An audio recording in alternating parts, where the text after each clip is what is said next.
Hello students, কেমন আছো তোমরা? উইথ এসএস ম্যাম চ্যানেলে তোমাদের স্বাগত জানাই।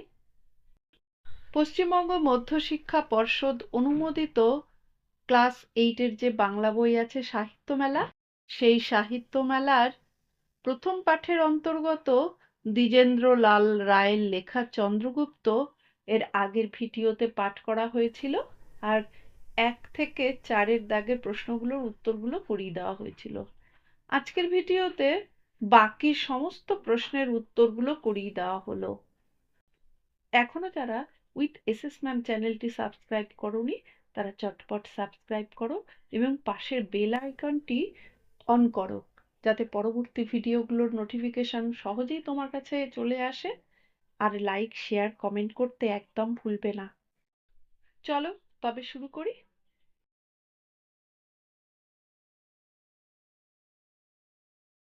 5-এর দাগের প্রশ্নটি, নিচের প্রশ্নগুলোর উত্তর নিজের ভাষায় লেখো। 5-1 নাট্যাংশটি অবলম্বনে ঐতিহাসিক নাটকের পরিবেশ সৃষ্টিতে নাট্যকারের দক্ষতার পরিচয় দাও। নাট্যকার চন্দ্রগুপ্ত নাটকে ঐতিহাসিক প্রেক্ষাপট খুব দক্ষতার সাথে ফুটিয়ে তুলেছেন। শতদ্র নদী, গ্রিকদের বাসভূমি, ম্যাসিডন এসবই ঐতিহাসিক প্রেক্ষাপট রচনা করেছে। পাশাপাশি সেকেন্দার, সেলুকাস, অ্যান্টিগোনস প্রমুখ চরিত্র গ্রিক ইতিহাস থেকে উঠে এসেছে। অপরদিকে চন্দ্রগুপ্ত, রাজা পুরু প্রমুখ চরিত্র ভারতীয় ইতিহাস সমর্থিত। সান্ধ্যকাল, নদীবক্ষ ঐতিহাসিক চরিত্রাবলী তার নাটকের মাত্রা বেঁধে দিয়েছেন। সর্বোপরি প্রকৃত ঘটনাকেই তিনি নাটকের আকারে সাজিয়েছেন।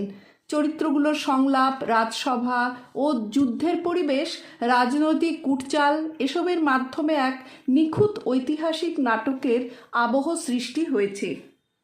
5-2 নাট্যাংশে সেকেন্দার ও সেলুকাসের পরিচয় দাও। সেকেন্দারের সংলাপে ভারত প্রকৃতির বৈচিত্র্যপূর্ণ রূপ কিভাবে ধরা দিয়েছে তা বিশ্লেষণ করো। সেকেন্দার হলেন বিশ্বজয়ী গ্রিক রাজা আলেকজান্ডার এবং সেলুকাস তার সেনাপতি। তিনি গ্রিক সম্রাটের সহযোদ্ধা রূপে ভারতে এসেছেন। সেকেন্দার ভারত ছেড়ে চলে গেলে গ্রিক রাজ্যগুলোর অধিপতি হয়েছিলেন সেলুকাস। সেকেন্দার ভারতের রূপে মুগ্ধ। তিনি ভারতবর্ষে রূপকে এমনভাবে বর্ণনা করেছেন যেন মনে হয় ভারতবর্ষ তার নিজের দেশ ম্যাসিডন। সেকেন্দারের সংলাপে ভারতের প্রকৃতি ও তার বৈচিত্র্য তুলে ধরা হয়েছে। নদী, পর্বত, অরণ্য, মানুষ ও তাদের জীবনযাত্রার বর্ণনা সংলাপে স্পষ্ট হয়েছে, যা ভারতবর্ষের অনন্য রূপকে ফুটিয়ে তোলে। 5-3 চমকিত হলাম। কার কথায় বক্তা চমকিত হয়েছিলেন? তার চমকিত হওয়ার কারণ কি? চমকিত হলাম এই উক্তিটি সেলুকাসের। তিনি ভারতীয়দের সাহসিকতা, বুদ্ধিমত্তা ও সংগঠনের ক্ষমতা দেখে বিস্মিত হয়েছিলেন। সেকেন্দার শাহ বন্দি পুরুকে জিজ্ঞাসা করেন যে তার কাছ থেকে কীরকম ব্যবহার তিনি প্রত্যাশা করেন। পুরুরাজ উত্তর দেন, রাজার প্রতি রাজার আচরণ তিনি প্রত্যাশা করেন। একথা শুনে সেকেন্দার শাহ চমকে যান। একজন বন্দি রাজার এরকম বীরত্বপূর্ণ আচরণ ও আত্মমর্যাদা বোধ তাকে মুগ্ধ ও বিস্মিত করে। তার ধারণা ছিল ভারতীয়রা হয়তো ইউরোপীয়দের মতো যুদ্ধবিদ্যায় পারদর্শী নয়, কিন্তু বাস্তব অভিজ্ঞতা তাকে চমকে দেয়। 5-4 সম্রাট মহানুভব। বক্তাকে সম্রাটের মহানুভবতার কিরূপ পরিচয় নাট্যাংশে পাওয়া যায়? সম্রাট মহানুভব এই সংলাপটি সেকেন্দারের জন্য বলা হয়েছে। সেকেন্দার শুধু একজন বিজেতা ছিলেন না, তিনি শত্রুর প্রতিও সহানুভূতিশীল ছিলেন। সম্রাট সেকেন্দার ভারতবর্ষীয় রাজা পুরুকে বন্দি করেও তার রাজ্য প্রত্যর্পণ করেন, যা তার মহানুভবতার পরিচয় বহন করে।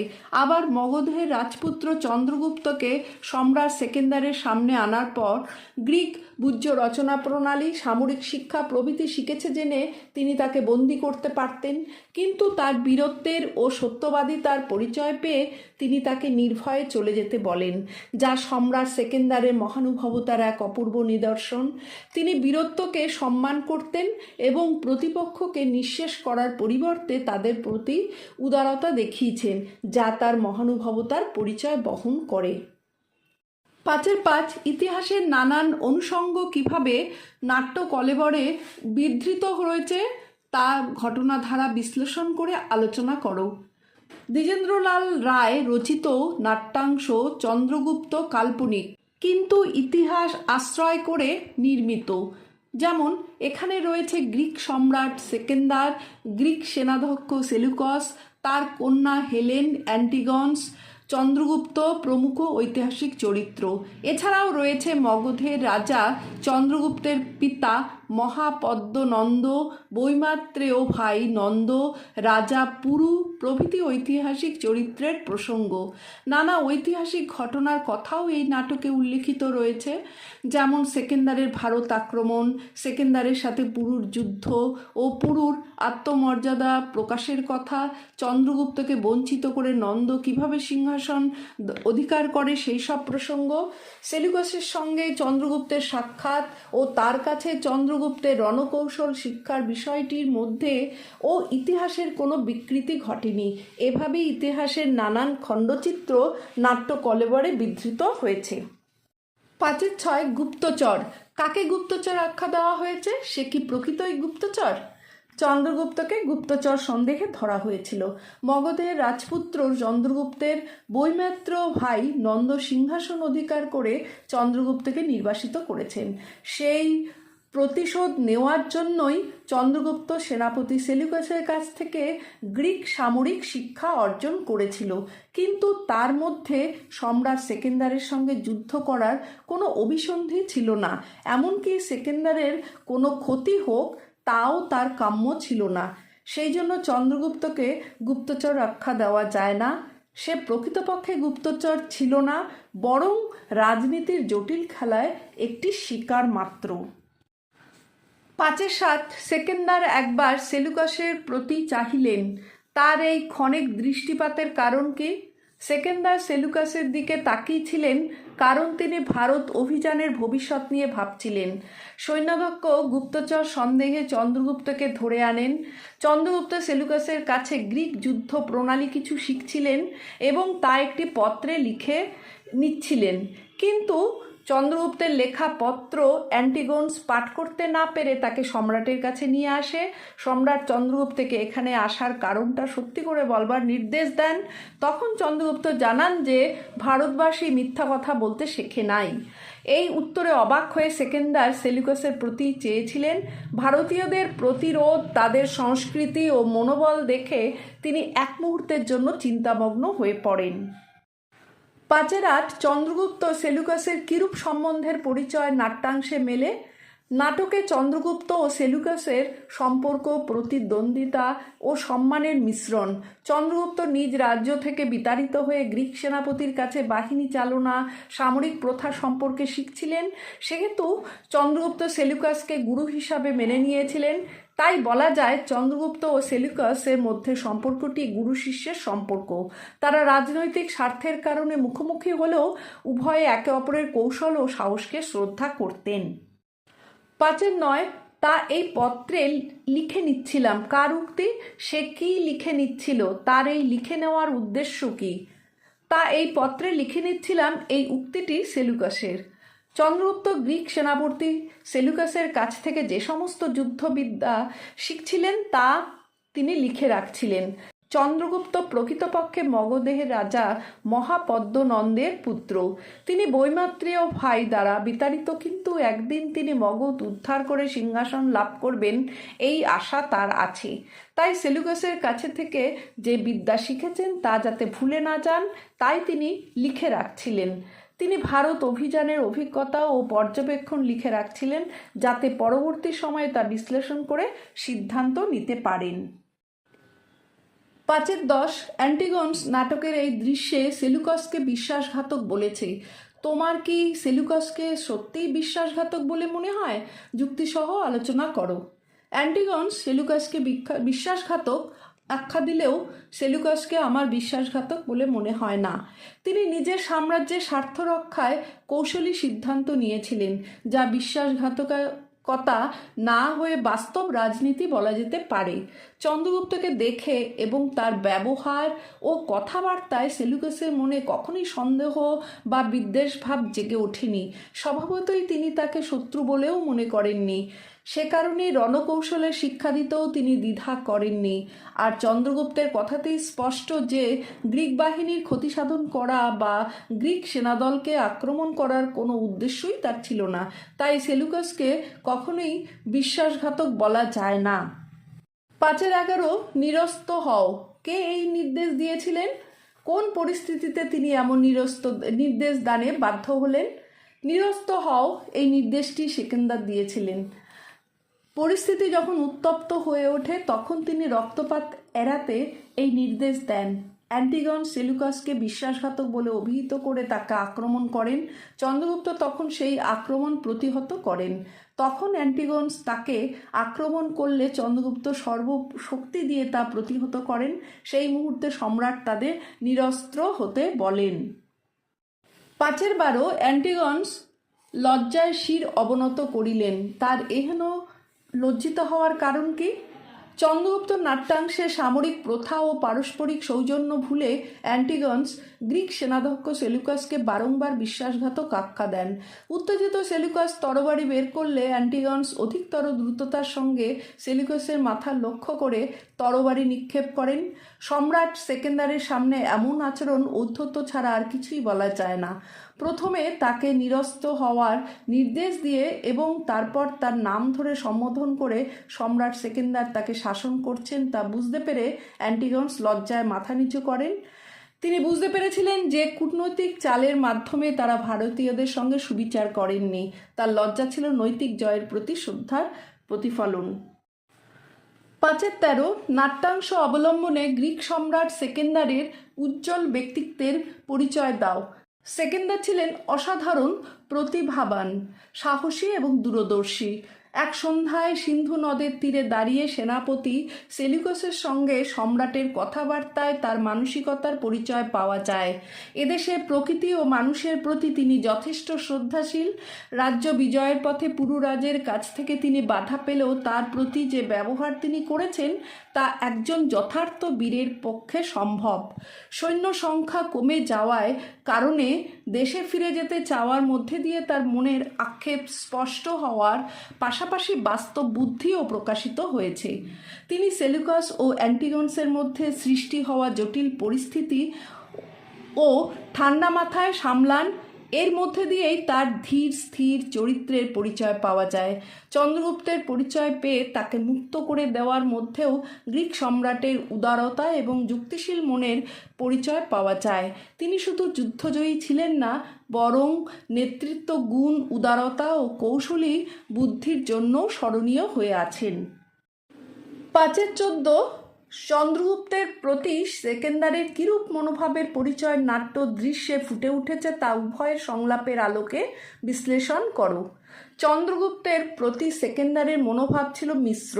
চন্দ্রগুপ্তের চরিত্রের স্পষ্টবাদিতা, সততা, বীরত্ব, শিক্ষালাভের একান্ত ইচ্ছা তাকে আকৃষ্ট করে। একদিকে তিনি চন্দ্রগুপ্তের যোগ্যতা ও নেতৃত্ব গুণকে স্বীকার করতেন। সম্রাট চন্দ্রগুপ্তকে গুপ্তচর হিসাবে আটক করতে চাইলে চন্দ্রগুপ্ত তীব্র প্রতিবাদ করেন এবং সম্রাটকে কাপুরুষ বলেন। তার এই সাহসিকতায় মুগ্ধ হয়ে সম্রাট বলেন যে তিনি শুধুমাত্র পরীক্ষা করছিলেন। চন্দ্রগুপ্তকে নিজের রাজ্যে ফিরে যাওয়ার অনুমতি দেন। তাদের সংলাপে এই দ্বৈত দৃষ্টিভঙ্গি স্পষ্ট হয়ে ওঠে। শত্রু হলেও একে অপরের বীরত্বের প্রতি সম্মান দেখিয়েছেন।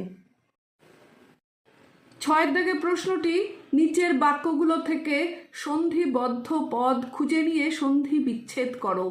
6-1 আমি নির্বাক হয়ে দাঁড়িয়েছিলাম। এখানে সন্ধিবদ্ধ পদ হলো নির্বাক, সুতরাং হবে নিহ যোগ বাক। 6-2 বিশাল নদ নদী ফেনিল উচ্ছ্বাসে উদ্দাম বেগে ছুটেছে। এখানে দুটো সন্ধিবদ্ধ পদ আছে, যেমন হলো উচ্ছ্বাসে এবং উদ্দাম। উচ্ছ্বাসে হবে উৎ যোগ শ্বাস আর উদ্দাম হবে উৎ যোগ দাম। 6-3 সে নির্ভীক নিষ্কম্প স্বরে উত্তর দিল, রাজার প্রতি রাজার আচরণ। এখানে নির্ভীক এবং নিষ্কম্প দুটো আছে সন্ধিবদ্ধ পদ। নিষ্কম্প হবে নিহ যোগ কম্প, আর নির্ভীক হবে নিহ যোগ ভিক। 6-4 আমি এসেছি শৌখিন দিগ্বিজয়ে। এখানে সন্ধিবদ্ধ পদ হলো দিগ্বিজয়, তো উত্তর হবে দিক যোগ বিজয়। 6-5 তুমি হৃতরাজ্য উদ্ধার করবে। এখানে সন্ধিবদ্ধ পদ হলো উদ্ধার, তো এখানে হবে উদ যোগ হার, উদ্ধার। 7 দাগের প্রশ্নটি, ব্যাস বাক্যসহ সমাসের নাম লেখো।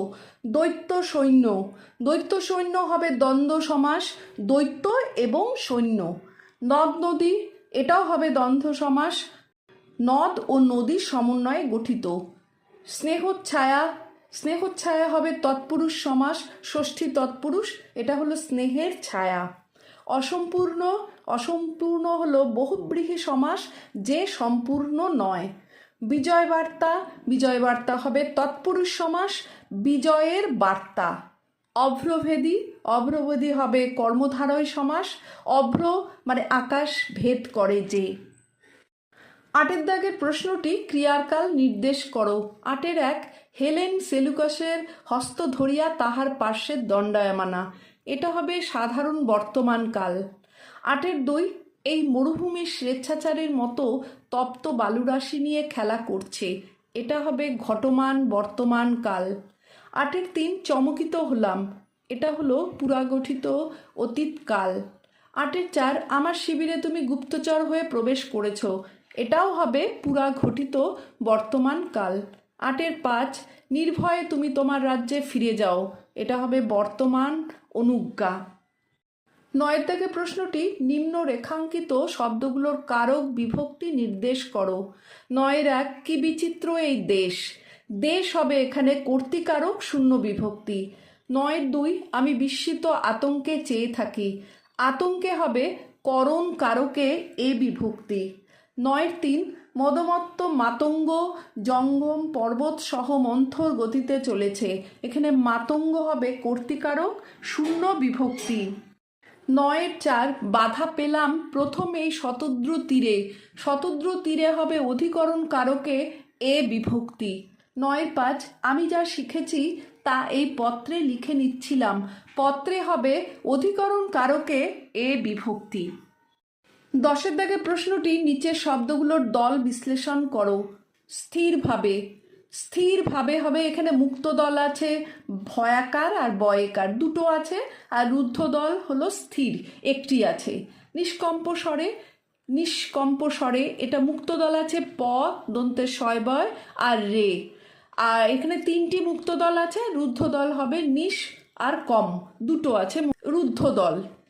বিজয় বাহিনী, বিজয় বাহিনীতে মুক্ত দল হবে বয়রসী বয়াকার হয়রসী দন্তের নয় দীর্ঘী 4টে আছে, আর রুদ্ধ দল আছে জয় একটি আছে। চন্দ্রগুপ্ততে মুক্ত দল আছে দয় রফলা ত, আর দুটো আছে মুক্ত দল, আর রুদ্ধ দল আছে চন আর গয়রস্যু পগুপ দুটো আছে। আর্যকুল রবি এখানে আছে মুক্ত দল উন্তস্ত জ কয়রস্যু ল বয়শূন্য র বয় রসিকার 5টি আছে এখানে মুক্ত দল, আর রুদ্ধ দল আছে একটি, সেটা হলো আর। 11 দাগের প্রশ্নটি নিচের অনুযায়ী 11 দাগের প্রশ্নটি নির্দেশ অনুযায়ী বাক্য পরিবর্তন করো। 11-1 নদ তটে শিবির সম্মুখে সেকেন্দার ও সেলিকাস অস্তগামী সূর্যের দিকে চাহিয়াছিলেন, এটাকে দুটো বাক্যে ভেঙে লিখতে হবে। উত্তর হবে নদ তটে শিবির সম্মুখে সেকেন্দার ও সেলিকাস ছিলেন, তারা অস্তগামী সূর্যের দিকে চেয়েছিলেন। 11-2 আমার কাছে কিরূপ আচরণ প্রত্যাশা করো, এটা পরোক্ষ উক্তিতে লিখতে হবে, তো উত্তরে লিখবে সে জিজ্ঞাসা করলো তার কাছে কিরূপ আচরণ প্রত্যাশা করা হয়। 11-3 জগতে একটা কীর্তি রেখে যেতে চাই, এটা নাসূচক বাক্যে পরিণত করতে হবে, উত্তরে হবে জগতে কোনো কীর্তি রেখে যেতে চাই না। 11-4 আমি যা শিখেছি তা এই পত্রে লিখে নিচ্ছিলাম, এটা সরল বাক্যে পরিণত করতে হবে। উত্তরে লিখবে আমি আমার শেখা বিষয়টি এই পত্রে লিখছিলাম। 11-5 তোমার অপরাধ তত নয়, হ্যাঁ সূচক বাক্যে লেখো। তো এখানে লিখতে হবে তোমার অপরাধ খুব বেশি। 11-6 এক গৃহহীন নিরাশ্রয় হিন্দু রাজপুত্র ছাত্র হিসাবে তার কাছে উপস্থিত, তাতেই তিনি ত্রস্ত। এটা নিম্নরেখে যে শব্দে মানে উপস্থিত যে দাগ দেওয়া আছে সেটাকে ব্যবহার করে বিশেষণ রূপে ব্যবহার করে বাক্যটা লিখতে হবে। এক গৃহহীন নিরাশ্রয় হিন্দু রাজপুত্রের ছাত্রের উপস্থিতিতেই তিনি ত্রস্ত। 11-7 কি বিচিত্র এই দেশ নির্দেশক বাক্যে পরিণত করতে হবে। এই দেশ খুব বিচিত্র। 11-8 সত্য সম্রাট, এটাকে না সূচক বাক্যে পরিণত করতে হবে। উত্তরে লিখবে সত্য সম্রাট নয়। 11-9 এ দিগ্বিজয় অসম্পূর্ণ রেখে যাচ্ছেন কেন সম্রাট, এটা পরোক্ষ উক্তিতে পরিণত করতে হবে। তো উত্তরে লিখবে সম্রাট জিজ্ঞাসা করলেন তিনি এ দিগ্বিজয় অসম্পূর্ণ করে রেখে যাচ্ছেন কেন। 11-10 ভারতবাসী মিথ্যা কথা বলতে এখনো শিখে নাই, হ্যাঁ সূচক বাক্যে পরিণত করো। এটার উত্তর হবে ভারতবাসী এখনো সত্য কথা বলে। 11-11 আমি এরূপ বুঝি নাই, এটাকেও হ্যাঁ সূচক বাক্যে পরিণত করতে হবে। তো উত্তরে হবে আমি এরূপ বুঝেছি।